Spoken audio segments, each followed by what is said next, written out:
Hi again, dear listeners. Welcome to 3 Minute Reframe. Today we're diving into the value of partial feelings. So, the Japanese sword saint Miyamoto Musashi lived between 1583 and 1645.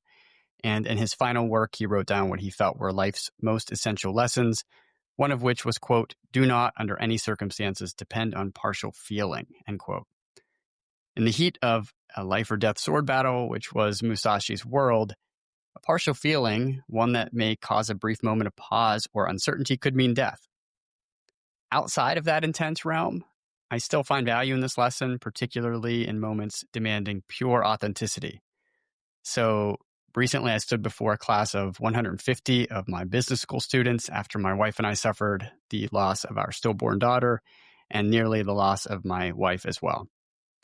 A partial feeling would have had me dancing around the truth, maybe a bit indirect, maybe couching my emotions or the information I shared with my students, and likely not being fully in the moment.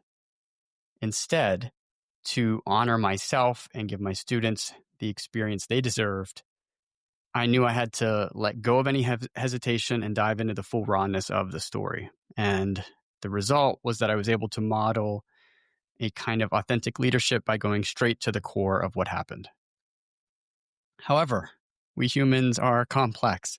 Sometimes we get swept up in a single powerful emotion, anger, frustration, and we manufacture a whole narrative around it. We might get upset that a colleague missed a meeting and then spin up a story about their laziness only to find out later they were in a car accident. In cases like this, partial feelings would be far better. A tinge of disappointment would be fine.